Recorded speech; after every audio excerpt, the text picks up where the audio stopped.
नमस्कार साथियों mother's day की आप सभी को हार्दिक शुभकामना।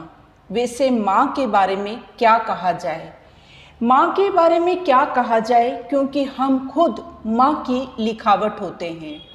फिर भी आज अपनी भावनाओं को मैंने शब्दों में पिरोया है एक कविता के रूप में, जिसे सुनिएगा ज़रूर और पसंद आने पर प्लीज़ उसको लाइक और शेयर करना ना भूलिएगा। माँ, मैं बिल्कुल तुम जैसी हो गई हूँ। माँ, मैं बिल्कुल तुम जैसी हो गई हूँ। खुद को भूल बच्चों और गृहस्थी में खो गई हूँ। कितना निहारती थी मैं खुद को आईने में, कितना निहारती थी मैं खुद को आईने में। अब तो आईना देखना भी भूल गई हूँ। माँ, मैं बिल्कुल तुम जैसी हो गई हूँ। काम और जिम्मेदारी के बीच, काम और जिम्मेदारी के बीच सुबह से रात कब हो जाती है ये भी भूल गई हूँ। माँ, मैं तुम जैसी हो गई हूँ। अब अपने लिए कोई सपने नहीं बुनती, अब अपने लिए कोई सपने नहीं बुनती। अब तो बच्चों के लिए सपने बुनती हूँ, बच्चों के सपनों के लिए जीती हूँ। माँ, मैं बिल्कुल तुम जैसी हो गई हूँ। जैसे तुम हमें ऊंचाई पर पहुँचाना चाहती थी, जैसे तुम हमें ऊंचाई पर पहुँचाना चाहती थी, वैसे ही मैं भी उनके लिए सपने बुनती हूँ। उनके सपनों को पूरा करने के लिए जी जान एक करती हूँ।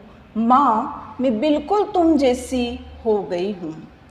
खुद की बीमारी तकलीफ़ और परेशानी को भूलकर, खुद की बीमारी तकलीफ़ और परेशानी को भूलकर करती रहती हूँ अपना हर काम। बच्चे लाख समझाते हैं, बच्चे लाख बार समझाते हैं, मम्मी रखो अपना ध्यान।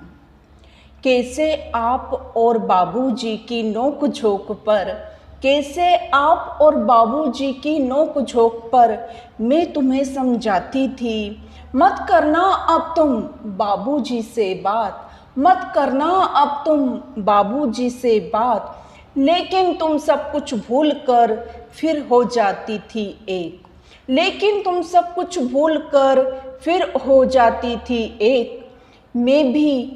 मैं भी इनके मेरे नोक झोंक और माथा पच्ची को भूलकर, मैं भी इनके मेरे नोक झोंक और माथा पच्ची को भूलकर फिर एक हो जाती हूँ। माँ, मैं तुम जैसा हर रोल निभाती हूँ। माँ, मैं तुम जैसा हर रोल निभाती हूँ। कैसे आप बाबूजी का रखती थी ध्यान, वैसे ही मैं भी इनको देती हूँ प्रेम और सम्मान। सच में माँ, मैं तुम जैसी हो गई हूँ। खुद को भूल अपने बच्चों और गृहस्थी में खो गई हूँ। तो कैसी लगी मेरी ये कविता? माँ से मिलना तो लड़कियों के लिए बहुत मुश्किल होता है, क्योंकि लड़कियों की अपनी गृहस्थी, अपना संसार बस जाता है, जिसके कारण वो माँ के साथ एक लंबे समय तक रह नहीं पाती, बहुत दिनों तक मिल नहीं पाती। लेकिन माँ से उनकी भावनाएं, उनका दिल हमेशा जुड़ा रहता है, और इसी को मैंने शब्दों में पिरोया है। यदि आपको मेरी कविता पसंद आई है तो प्लीज़ इसको लाइक करना, शेयर करना और ज़्यादा से ज़्यादा लोगों में शेयर करना, साथ ही कमेंट करना और चैनल को सब्सक्राइब अवश्य करना।